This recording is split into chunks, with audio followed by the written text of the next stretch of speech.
Hello and welcome to the Rollo and Slappy Show.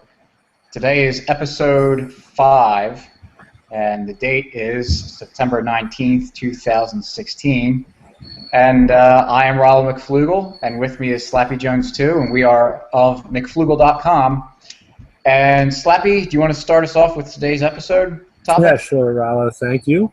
Hello, everybody. Today we're going to talk about fraud and how the market can solve fraud or help solve fraud. You never really eliminate any crime. But I had an experience last week on my debit card. I went into a gas station, tried to fill up with gas, and my card was declined. That really confused me at first. I didn't know what to do, so I went to the 7-Eleven. I tested it in there. It got declined again, so I knew something was up because I knew I had money in there. And sure enough, had a voicemail that alerted me that there was suspected fraud on my account. I called over to customer service. I got an actual human on the line. Yeah, whenever you call the customer service lines, you're always thinking, oh, this is just going to be a pain. And surprisingly, it got right to a human being. Told him I had a voicemail. He looked up my account, verified some information. He asked me when the last time I used it, and I couldn't really remember the last time. I was thinking back. I said, I don't know. I can tell you I got declined at the gas station. I got declined at 7-Eleven. He said, okay, you wanted a Walmart in Colorado, were you? So I kind of laughed, said no. He said there was a charge for $9 and something cents on it, and then they tried right after that to do a charge for $47, which was declined. So why is this interesting? I can continue the story. But why is this interesting to this point is, one, I didn't check I have mobile banking. I look on it all the time just to make sure my money's there and the things I spend are there. But I didn't have to alert the bank and say, hey, I just saw a charge on this in Colorado. That wasn't me. I'm in Pennsylvania. They alerted me to that. So I think that's kind of cool. And it saved me at least $47, probably a lot more had whoever stole my information, whoever stole it was able to spend it. I'm sure they would have spent as much as they could before it eventually did get shut down when I noticed it. But I didn't have to notice it. My bank did. And they alerted me to that. So they asked me if I wanted to dispute the charges. I said, well, if it's going to cost me more than $9, then no, I don't want to. So he said, no, it's free. It's just, I'm going to email you a form, just sign your name that says you want to do it. Well, 2 days later, I got my $9 back. They canceled my card, sent me a new one with the chip in it. I still had the old debit card because I asked how this could possibly happen because I bought some things online. I wasn't really sure maybe if they knew or if they could tell. And he said what happened was somewhere where I swiped it with that magnetic strip, it had to get hacked. Someone got my number and they were able to use it. So I don't know where or when that happened, but the bottom line is they cut it off as soon as they noticed it. As soon as they were alerted to it, they called me. It was resolved. Everything was taken care of within a week. I didn't have to go to court. I didn't have to sue anyone. We didn't have to send out a force to go find the guy. It was all taken care of on my end. Now, the bank, I don't know what they do behind the scenes. I'm sure they want to get their $9 back too. But on my end, they were out to please the customer. They always get the bad rap that the banks hate the little guy. I'm definitely not one of their big depositors. I know that. But they took care of me, and I didn't have to fight them. I didn't have to call a million people. It was really a painless process, besides the fact that I have to get a new card and activate it. But I thought that was an interesting story because we're often challenged on how would the free market handle this or that or whatever. And here's a real-life example that we've probably all been through at one point or another. And it was handled rather painlessly. You have any thoughts on that, Rollo? Did I do a good job explaining my story? Yeah, I think so. I mean, I've had my credit card number stolen twice, and both times I immediately got an email from my credit card company alerting me of it and saying, told me that I was about to get a phone call from them so that I knew that it was the credit card company and not a scammer. So they also do a good job of making sure that you know who is trying to contact you. And again, it was a situation where I think the last time it was, hey, did you make a charge at a Pep Boys in Oakland, California? And I kind of laughed and said, no. He said, okay, we're going to cancel your card. You won't be charged, any of these charges, obviously, and we're going to send you a new card right away. And, same thing like you said. Yeah, it's a little bit of a pain in the butt to not have your credit card for a couple of days, although I do have a second credit card that I could use. But yeah, they handle it really seamlessly. Didn't, as far as I know, didn't affect my credit score. Didn't, other than the annoyance of not having my normal credit card and being able to get points. That was the really only inconvenience about it. But the alternative, though, is whoever stole your card wasn't able to spend it. Right. You could have been in a lot of debt. You could have been in a lot of trouble. Right. And how do you catch a guy like that, especially for, only a few dollars? I think it was a $40-something charge. It was one of the charges they put on. I'm just of course I would love to catch the guy who's trying to steal from me, but I'm just happy that he didn't steal from me and now I'm protected. Another interesting thing is, I'm sure you've traveled and you've used your credit card while you were traveling, and I'm sure you didn't alert your credit card company that you were traveling, and you don't get denied then. So it's very interesting that or have you? I was actually going to say I do have a story, similar one. This was years ago. I was traveling a couple states over, going out to Indiana to see a football game. And so I typically use my card in Pennsylvania. I'm not usually out of state. Well, I got out to Indiana. I swiped my card. It got declined. So now I'm, a couple states over. So I immediately called the bank and said, my card just got, what happened? And they said there's suspicious activity. Can you tell me where you use your card? I told them to stop for gas in Ohio. Da, da, da. And they said, okay, and they turned it back on. So, yeah, that was a little annoying. But better safe than sorry, right? I guess. I don't know. I actually kind of appreciated it. And they turned it right back on. So as soon as I got declined, I called in immediately because I needed money. I didn't have cash on me. Maybe a mistake on my part. But either way, I was stuck a couple states over with no money. So first thing I did was call, and they turned it back on. Or they didn't have to cancel the card and send a new one. They were able to say, okay, we verified it was you.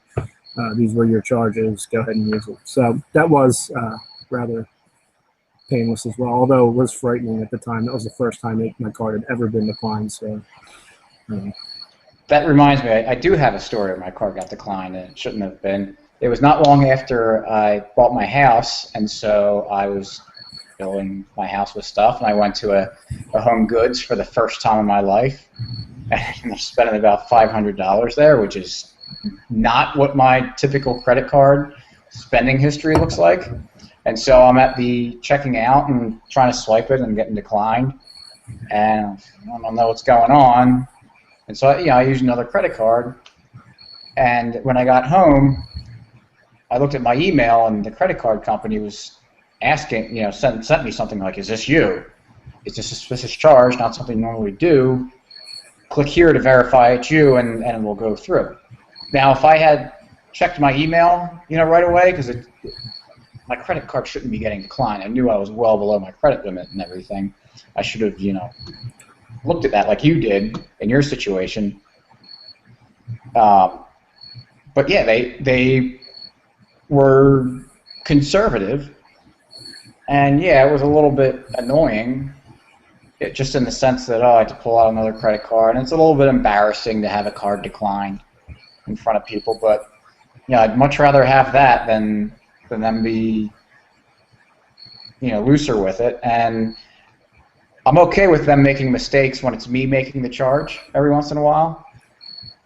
And they've got a pretty good record of that. It's only happened once, I guess, that they suspected it was someone else when it was actually me.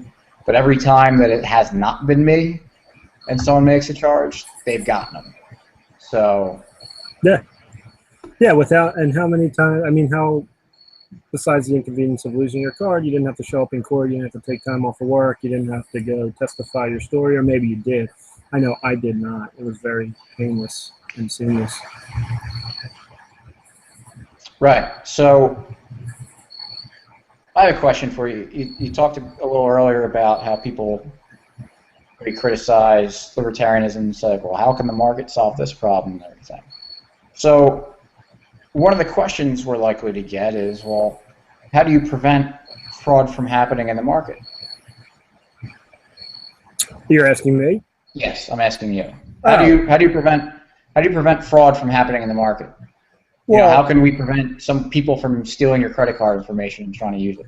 Yeah, I mean, I guess they're trying to figure that out with these chips, and there's other ideas I'm sure they're working on. But I don't know that I mean, I'm sure there's always a way to commit fraud, to steal. I mean, there always will be. But I think the way that these cards handle it is pretty impressive to me.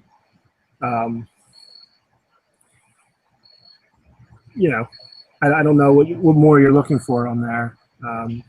No, it was basically a trap question. Yeah, we get all the time where it's kind of people commit the nirvana fallacy, asking for perfection when all we're really looking for is... Well, the truth is it happens in today's world. So if you're saying we can't go with a stateless society because there will be fraud, well, I can tell you last week there was fraud on my card. It didn't prevent it. But luckily, things in the market, the banks who always have this bad reputation for some reason, among a lot of people, not everyone, but, they're just trying to screw you and make a dollar any way they can. But they really took care of me. And I have no allegiance to this. I mean, I have used them for a while, but... I don't work there. I don't know anyone who works there other than when I used to go. I haven't even been in a bank branch. I can't even tell you the last time. But they did a great job handling it, and they stopped it, and they got me my money back. So, I mean, that's one pretty good way to handle fraud. As far as catching the other guy, I don't know what they do on their end. I'm sure they don't want people getting stolen cards and using them. But I'm sure there's cameras, and they could probably go back and look at the tape of when this was bought and who bought it, and could alert people that this person has fraudulent cards. I don't know. There's many ways, but I know in the world today, there's a lot of fraud going on. So, yeah, I mean, with the stateless society, we're not saying everyone's angels and being perfect, that's for sure. But there's ways to prevent it, and there's ways to protect yourself from it. So. Right. And to your point that, the bank took care of you with all this, I think in general, businesses get a bad rap that people act like, any chance they get to get one over on you, they're going to do it. But for the most part, the customer gets, they wait on you hand and foot. You can buy something at a store, take it home with you, open it up, start using it, decide for just you don't want it anymore. That can be your only reason. I just don't want this anymore. Yeah. You looked at it in your house, it didn't fit. You thought it would look good, and it didn't look good. Right. You bring it back to the store, and usually no questions asked. They take it back and refund you your money. They don't make you prove that it was defective or anything. Now, this obviously isn't always going to be the case. If you spend, a $1,000 item and you use it and it's not worth anything anymore, yeah, they're probably going to. But for the most part, if you go to, or even a supermarket, you bring it home, you say, oh, this wasn't good. It was bad, the fruit I bought had some mold on it or whatever. They'll take it back and they'll refund you your money because the understanding is that not that they care about that $5, $10, $20 item that you spent. They care about you over the long run. They care about you consistently giving them business. And they care about you talking to other people about that business. Or if you come back and go out and your friends and family and say, hey, the grapes I bought were bad, and they can't, they refunded me my money, treated me really well about it. That makes people want to shop there. Or if you go, oh, they were jerks, they didn't give me my money back, how dare them? It's not a good reputation for your business to have. I know we're going off topic with types of businesses here, but I've had to get my windshield of my car replaced a few times, cracks. And so I use SafeLight, and they have those commercials where it's like everything's so hunky-dory and so easy. The guy comes in, he's friendly, shows up on time, replaces your window, everything's great.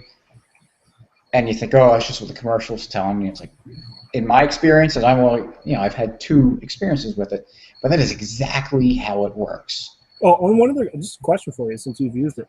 On one of their commercials, I remember, I thought this was cool. They said they send a picture of the technician who's going to go out there, so you know, like, this is the guy who's supposed to be there. It's not someone scamming you. Did you get that?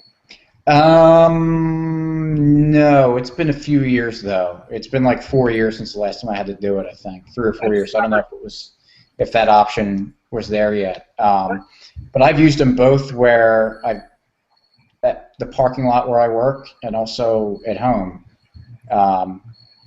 And they show up like they say he's going to show up at this time.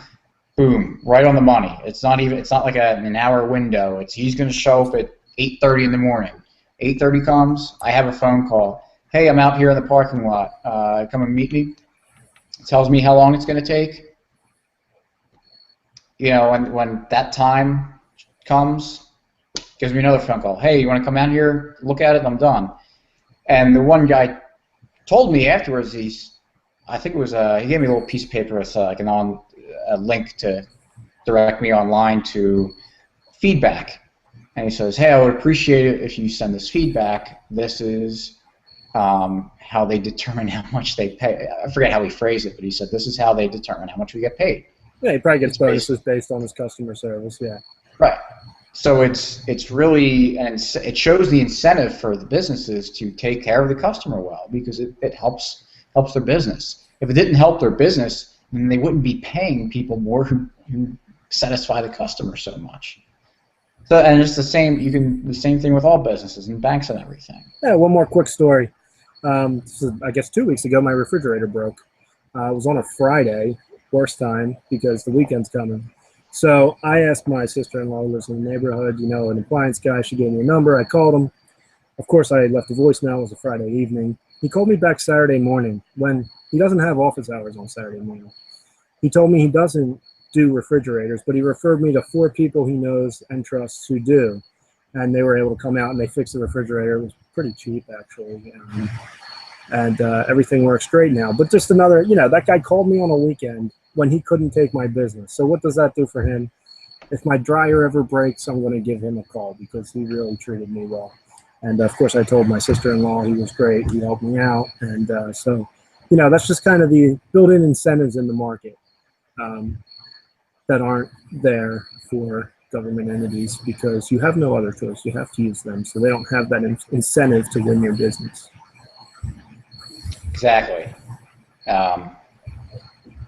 Yeah, we all know how people can be, especially with social media out there. If you get treated poorly by a business or something, they're going to go all over the place on Facebook, Twitter, talk about it at work, at the next family party. So it's really, and now Yelp and all these online Angie's List. Google has, Google, you type in a business or something to go look it up on the map, and right away they show you the the rating that people give them and the top comments that people said about it. So it's how customers feel about the business is extremely important. And well, what if a rival business just wanted to go and blast their ratings and just give them 100 bad ratings?